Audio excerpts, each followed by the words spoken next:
आप सभी भक्तों को राधे राधे, जय श्री कृष्ण। रोजाना ऐसी और भी श्रीमद् भगवत गीता की वीडियोस देखने के लिए सब्सक्राइब करें हमारे चैनल श्री गौरी गिरधर को। इससे पहले की वीडियोस में हमने अध्याय 1 पूरा पढ़ लिया था और अध्याय 2 सांख्य योग का श्लोक नंबर 1 से लेकर 66 तक पढ़ लिया था। आज की इस वीडियो में हम सभी पढ़ेंगे अध्याय 2 सांख्य योग का श्लोक नंबर 67, 68 और 69।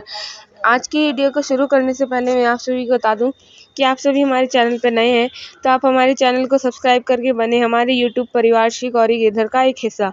चलिए शुरू करते हैं आज की इस वीडियो को। अध्याय 2 सांख्य योग श्लोक नंबर 67। इंद्रियाणां हि चरतां यन्मनो अनुविधीयते ततस्य हरति प्रज्ञां वायुर्नावमिवाम्भसि।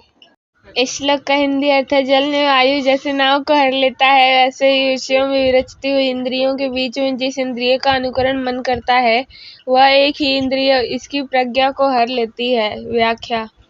नाव के नाविक की मृत्यु हो गई और उसके पाल खुले हों तब वह नाव पूरी तरह उन्मत्त तूफानों और उदाम तरंगों की दया पर आश्रित होगी। विक्षुब्ध तरंगों के भयंकर थपेड़ों से इधर उधर भटकती हुई वह लक्ष्य को प्राप्त किए बिना बीच में ही नष्ट हो जाएगी। इसी प्रकार संयम रहित पुरुष की इंद्रियां भी विषयों में विचरण करती हुई मन को वासनाओं की अंधी आंधी में भटकाकर विनष्ट कर देती है। अतः यदि मनुष्य अर्थपूर्ण जीवन जीना चाहता है तो उसे अपनी इंद्रियों को अपने वश में रखने का सतत प्रयत्न करते रहना चाहिए। 62वें श्लोक से प्रारंभ किए मनुष्य के पतन के विषय का उपसंहार करते हुए भगवान कहते हैं, श्लोक नंबर 68। तस्माद्यस्य महाबाहो निगृहीतानि सर्वशः इंद्रियाणि इंद्रियार्थेभ्यस्तस्य प्रज्ञा प्रतिष्ठिता। इस श्लोक का हिंदी अर्थ होगा, इसलिए हे महाभाव, जिस पुरुष की इंद्रियां सब प्रकार इंद्रियों के विषयों के वश में की हुई होती हैं उसकी बुद्धि स्थिर होती है। व्याख्या। किसी सिद्धांत को समझाते समय पर्याप्त तर्क प्रस्तुत किए बिना हम अंतिम निष्कर्ष को प्रकट नहीं करते, चाहे वह निष्कर्ष कितना ही स्वीकार करने योग्य क्यों न हो।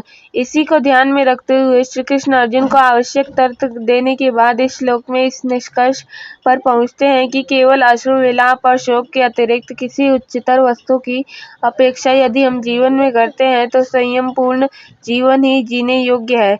इंद्रियों के विषयों से जिसकी इंद्रियां पूर्णतः वश में होती हैं वही पुरुष वास्तव में स्थित प्रज्ञ है। इंद्रियों को वश में रखने का अर्थ यह नहीं समझना चाहिए कि ज्ञानी पुरुष की इंद्रियां निरुपयोगी हो जाती हैं जिससे वह किसी प्रकार विषय ग्रहण ही न कर सके। इंद्रियों की दुर्बलता ज्ञान का लक्षण नहीं, इसका अर्थ केवल यह है कि विषयों के ग्रहण करने से उसके मन की शांति में कोई विघ्न नहीं आ सकता, उसे कोई विचलित नहीं कर सकता। अज्ञानी पुरुष इंद्रियों का दास होता है जबकि स्थित प्रज्ञ पुरुष उनका स्वामी। ज्ञानी के लक्षण को स्पष्ट करते हुए भगवान आगे कहते हैं, श्लोक नंबर 69। या निशा सर्वभूतानां तस्यां जागर्ति संयमी यस्यां जागृति भूतानि सा निशा पश्यतो मुने। इस श्लोक का हिंदी अर्थ है, सब प्राणियों के लिए जो रात्रि है उसमें संयमी पुरुष जागता है और जहाँ सब प्राणी जागते हैं वह तत्व को देखने वाले मुनि के लिए रात्रि है। व्याख्या। ज्ञानी और अज्ञानी की दृष्टि के बीच भेद को स्पष्ट करना इस श्लोक का प्रयोजन है। शरीर और मन की उपाधियों के माध्यम से अनुभूत जगत अध्यात्म के खुले वातायन से देखे गए हृदय से भिन्न होता है।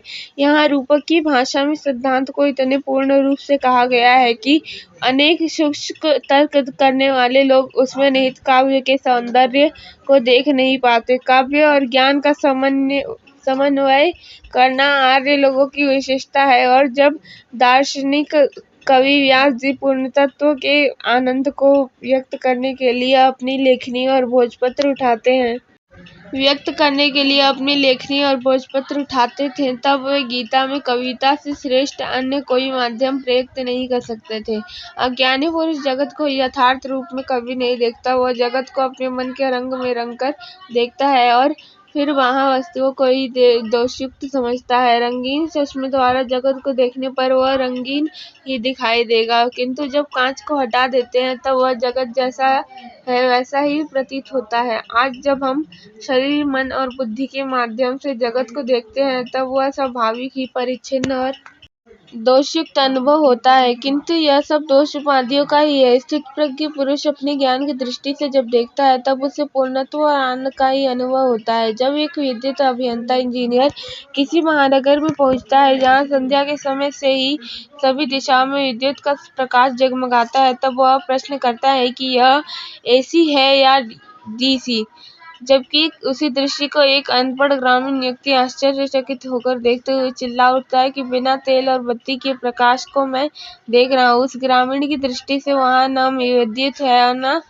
एसी डीसी की समस्या उस अभियंता की दृष्टि से ग्रामीण को अज्ञात है, और वह अभियंता भी उस ग्रामीण के आश्चर्य को समझ नहीं पाता। इस श्लोक में यह बताया गया है कि अज्ञानी अमर्त्य जीव आत्मस्वरूप के प्रति सोया हुआ है, जिसके प्रति ज्ञानी पुरुष पूर्ण रूप से जागरूक है। जिन सांसारिक विषयों के प्रति अज्ञानी लोग सजग होकर व्यवहार करते हैं और दुखों को भोगते हैं, स्थितप्रज्ञ पुरुष उसे रात्रि अर्थात अज्ञान की अवस्था ही समझते हैं। जिसने समस्त कामनाओं का त्याग किया वही ज्ञानी भक्त मोक्ष प्राप्त करता है, और कामी पुरुष कभी नहीं। इसे एक दृष्टांत द्वारा भगवान समझाते हैं। आखिर क्या है वो भगवान के द्वारा दिया गया दृष्टांत, यह जानने के लिए मिलते हैं अगली वीडियो में। तब तक के लिए राधे राधे, जय श्री कृष्णा। वीडियो अच्छी लगे तो चैनल को लाइक शेयर सब्सक्राइब जरूर करें और बने हमारे चैनल का हिस्सा।